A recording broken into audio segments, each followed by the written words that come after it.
Dans ce remix, on aborde la question de comment. Comment faire ce métier de compositeur? Comment entrer dans le métier? Quelle porte pousser, voire quelle porte défoncer? Ceux qui y sont déjà vous donnent leur avis. Allez, action! Eh bien, dans notre corporation, il m'apparaît qu'il y a le réseau et le réseau.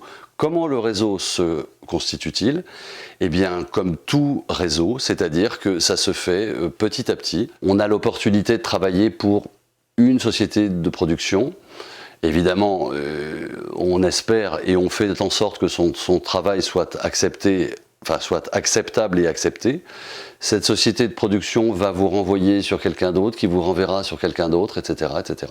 Moi, ce que je retiens, c'est qu'il y a des opportunités, parce que tu les vois passer, et puis tu te dis, ouais, tiens, celle-là, elle m'intéresse, celle-là, elle m'intéresse pas, et puis voilà, tu les attrapes, et puis tu es un peu conditionné par ça. Après ça, faut mettre la barre à une certaine hauteur, en se disant, moi, je veux pas descendre en dessous de ce niveau-là. Au-dessus, je veux bien, mais en dessous, je veux pas. Ça me paraît déterminant. L'intuition, le charisme, la posture sont des tas d'éléments qui peuvent favoriser les rencontres. Et les rencontres favorisent la demande de collaboration. D'abord, je pense que quand on veut devenir compositeur de musique de film ou compositeur tout court, il faut beaucoup travailler. D'essayer de maîtriser la technique des instruments, au moins d'un, en tous les cas, bien, de donner des concerts, d'aller aux concerts, d'ouvrir des partitions, de prendre des cours, de vraiment apprendre. Aller au bout des études académiques nécessaires pour maîtriser la musique, ça c'est la première chose. Nous devons procéder d'un double talent. On doit savoir faire, mais on doit surtout faire savoir.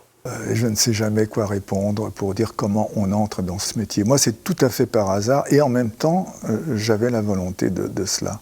Je crois que quand on démarre la musique, qu'on veut écrire la musique, il faut saisir toutes les occasions de faire de la musique. En tout cas, il faut être proactif, il faut aller chercher les gens, il ne faut pas rester là, il ne faut pas compter sur Internet, il faut aller rencontrer les gens, il faut se déplacer, il faut aller voir comment font les autres, poser des questions, être curieux, il faut vraiment être dans une démarche proactive. La clé de tout ça, c'est quoi? C'est qu'il faut pouvoir s'investir vraiment, avoir un degré d'implication, parce que c'est ça qui transparaît dans la musique. Il n'y a pas de second degré, il n'y a que le premier degré.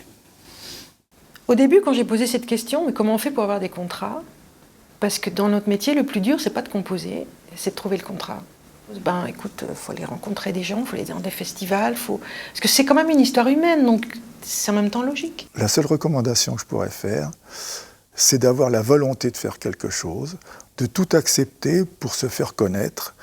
Mais on est un compositeur tout court et on apprend à écrire. Et puis ensuite, une voix marche mieux qu'une autre, alors on l'emprunte. Voilà. Être exigeant par rapport à soi-même avant tout et faire ce qu'on a envie de faire, vraiment. Essayer d'être le plus fidèle à ce qu'on veut faire. Et un autre petit conseil que je peux donner, devenir assistant d'un compositeur est le meilleur moyen de se former. Simplement, à mon avis, il y a beaucoup plus de postulants que de places.